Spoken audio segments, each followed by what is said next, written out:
Hi, this is Lady Lex UK and this is Kit Bash. In Dreams you get to make whatever you want, and some people have been very generous and have made community kits. These are asset kits, game templates that allow you to make games simply and easily with no need for any logic knowledge or even sculpting knowledge. And you can bring in lots of other assets from the Dreamiverse to make your ideal level. Today I'm going to be looking at Super GP Construction Kit by Ninjuana. This allows you to make your own Grand Prix racing track. I recorded myself making a level from scratch with this kit.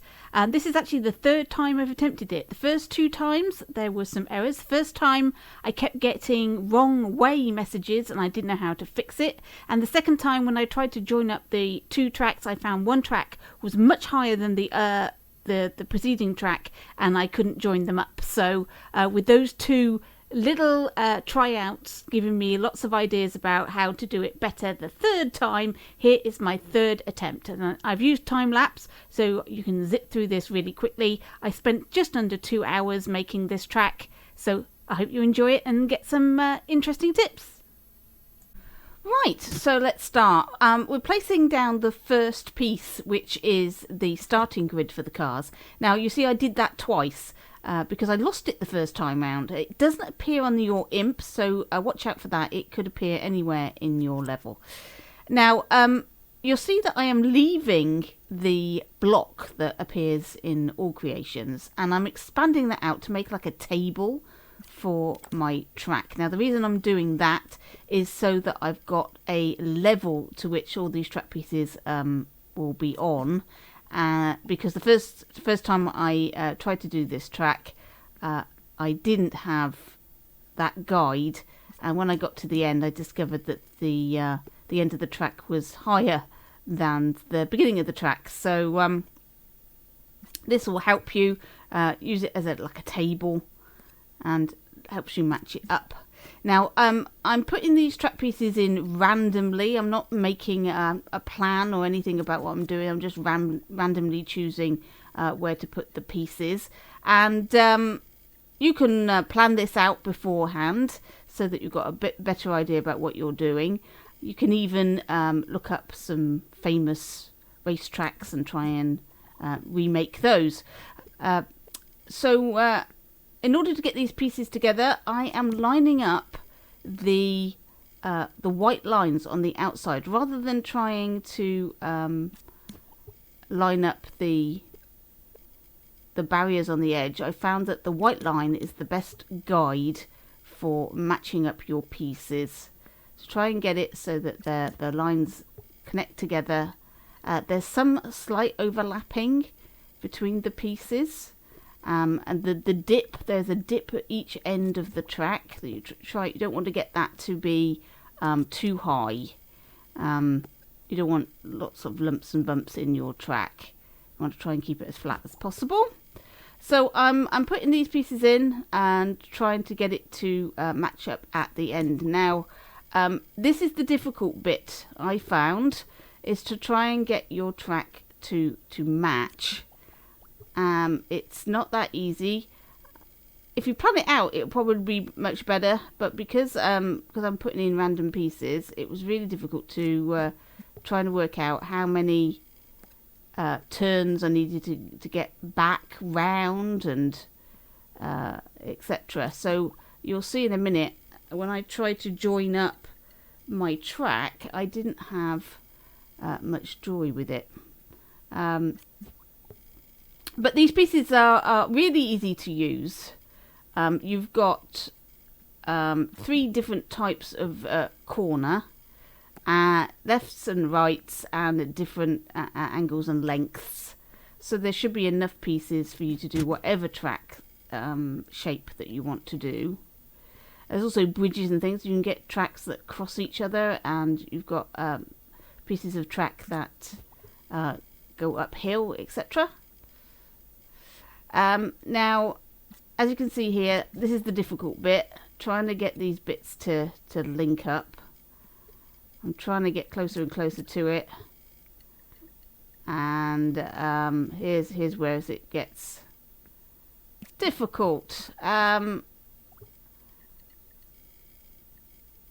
don't appear to have the right pieces, the right areas. Now watch when you're doing this, not to flip your pieces of road and things like that, because there is logic within these track pieces, and if you switch them around the wrong way, you'll cause a big crash, like you're going to see in a minute. Here we go, we're going around the track to test it out, and all the cars have suddenly stopped, and then it tells me I'm going the wrong way. So my immediate thought was, oh, I've put that piece in the wrong way, I'll turn it around. So I turned it around,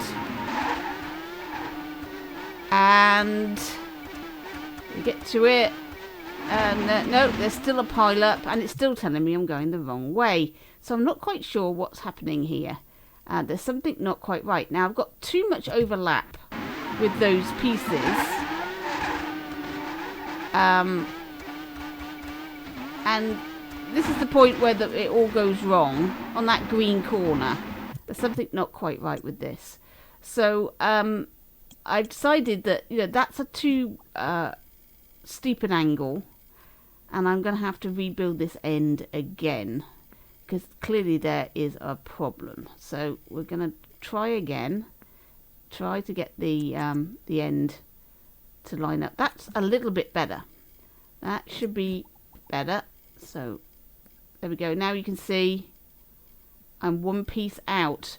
I'm one piece out a bit further along the track, but I'm going to try and correct that with a little wiggle. There we go. It's not perfect. It has this little wiggle in.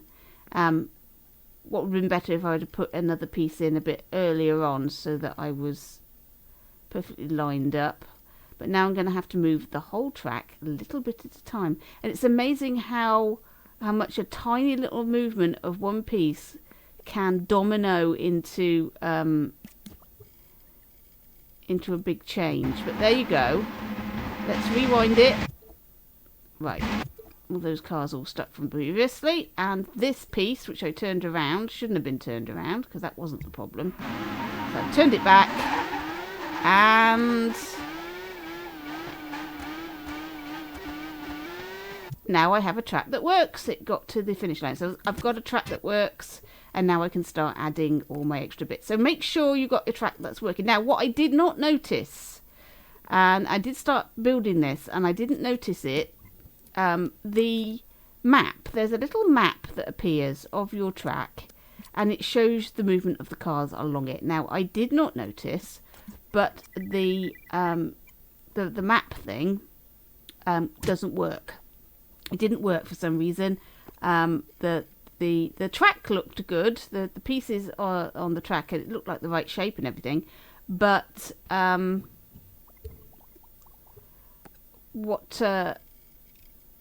don't know why, but it wasn't moving the track. Watch the map. There we go. Do you see the cars go off the map there? So here we go again then. I've put a gantry in.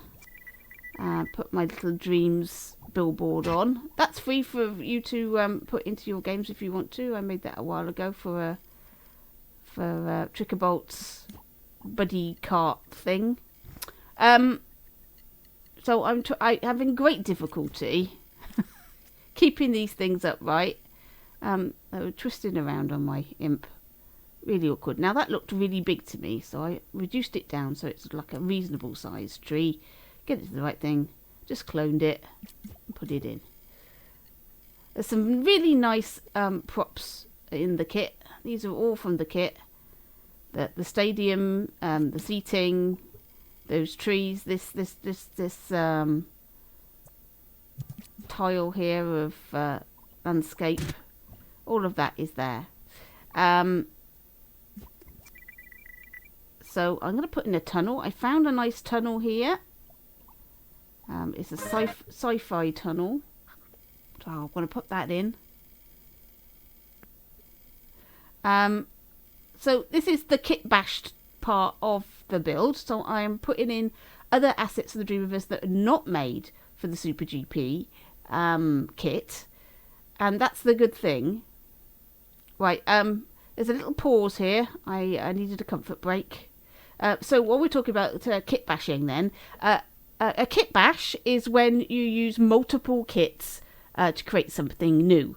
And that's what the Dreamiverse is all about. It's about combining assets from lots of different people, lots of different places. So even if you've got a single kit with pretty much everything in it that you might need to make the game that it's for, this is also...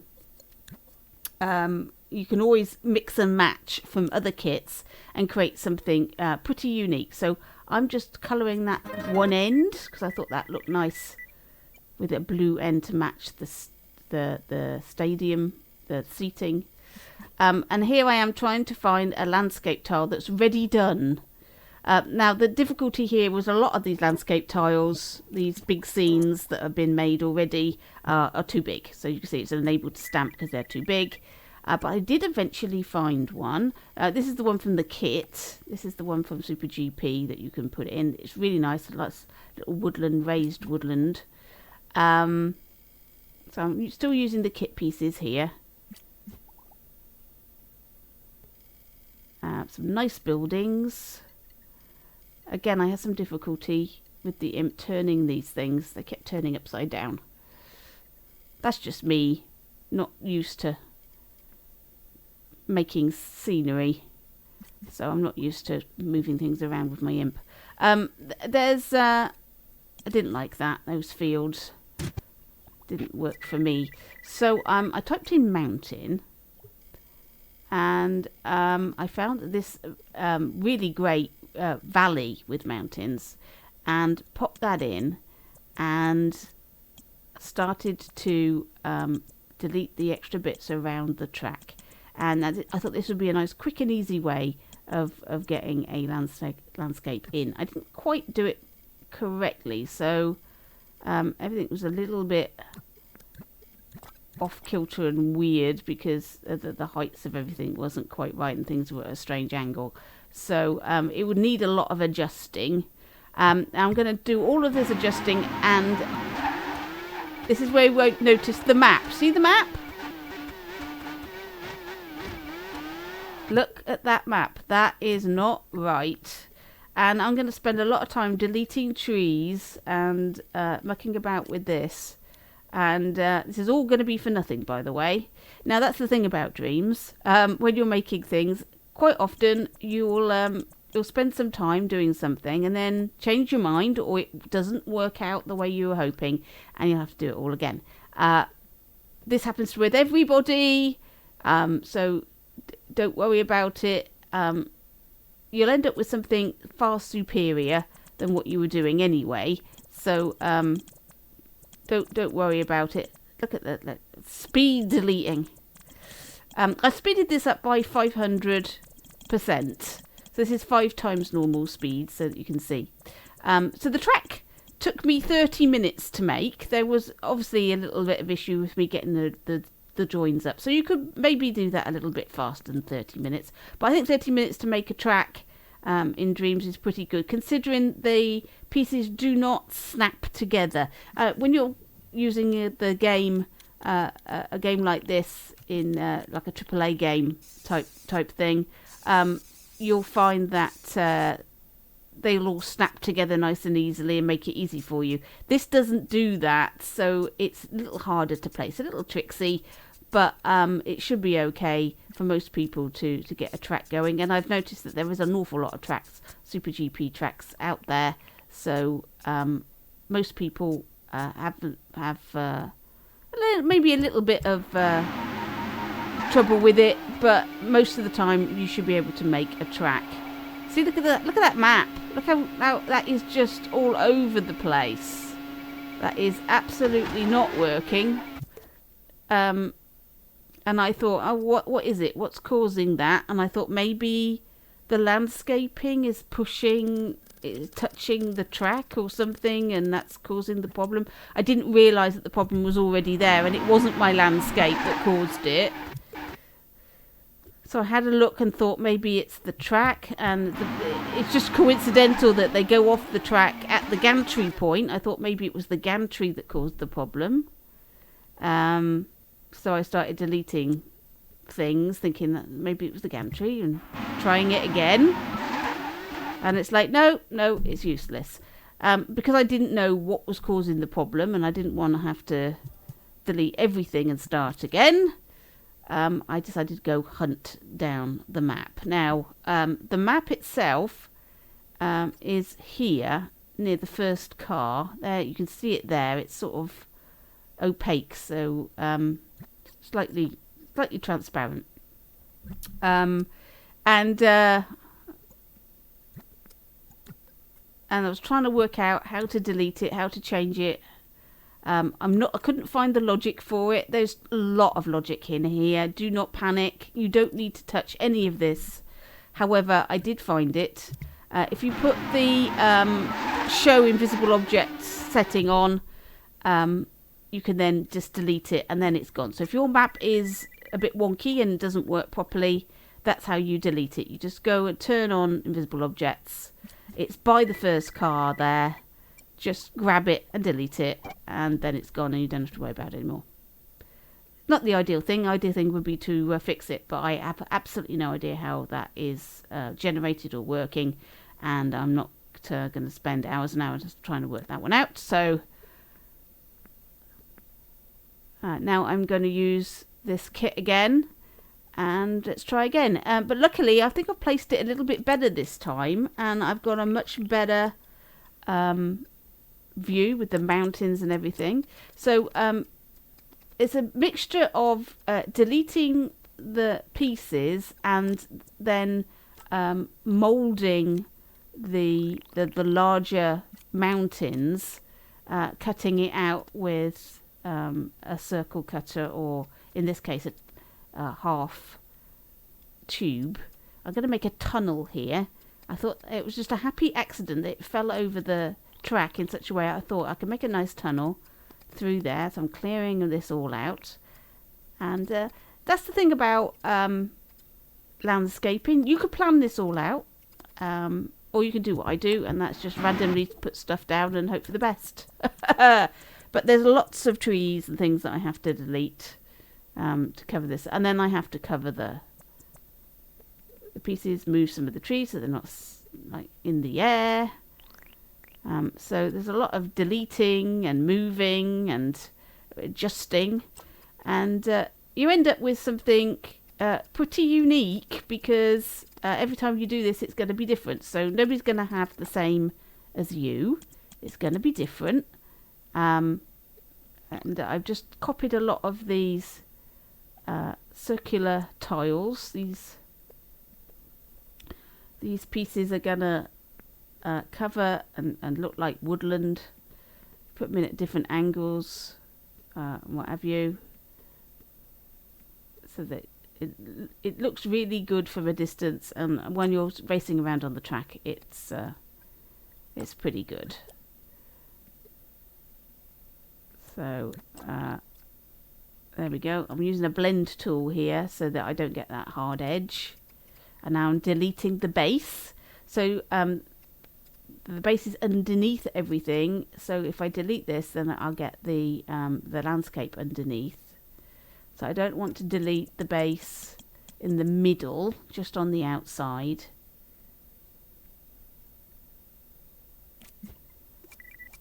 At this point I thought maybe that there might be a tyre wall or something I could put there. You know, if you got a really steep corner on a Grand Prix track, they have like barriers in case the car goes off.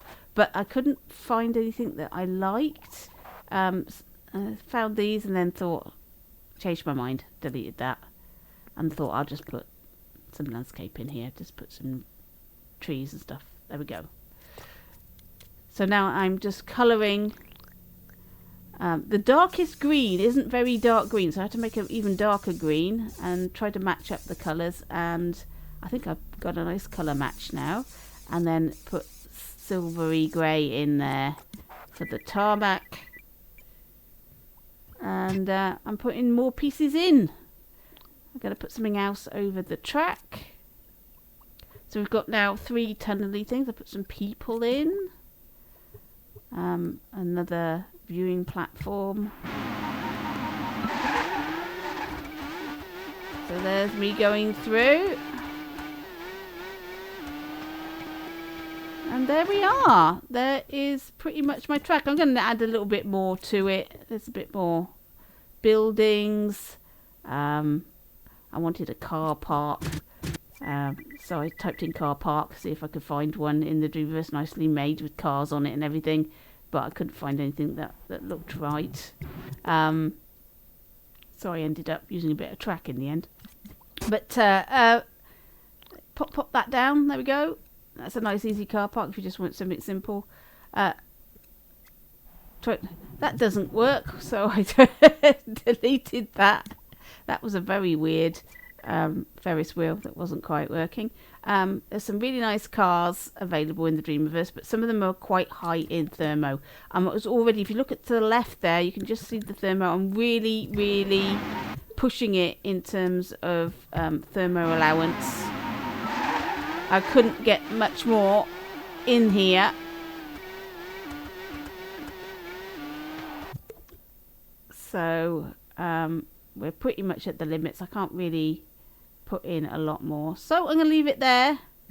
So I didn't really try and put these cars in and it said I couldn't.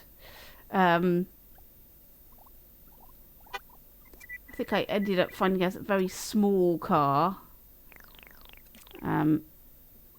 There we go. Here's me putting in my car park. I'm just going to draw. Just going to take the barriers out like that, and then this is going to be my car park. I'm just going to draw some parking lines in. Yeah, I'm going to go for diagonal ones. I didn't do it. I'm really rushing this. I'm not really putting any sort of effort into this at all. I'm sure when you do it, you'll put more effort in. I tried to find cars. It was really difficult to find cars that looked good, but were low thermo. I found that one. There we go. And just very quickly change the colour of one of them. There we go. Some cypress trees. There's lots of lovely trees in the Dreamverse that allow you to landscape. And lots of them are low thermo too. So very cool. We see there, you know, I'm really pushing it with the graphic thermo. There's a lot in here. So I think I'll just slow this down then so that you can see the entire track. And that's it. That was my build for Super GP. It took me just under 2 hours, but the track itself only took me 30 minutes. It was all the decoration that took the time. And so you can have a game, a level, pretty much all done and dusted in a couple of hours. So it's a really good kit if you want to give it a go. And you can have anything you like it in yours. Thanks for watching, and I'll catch you in your dreams.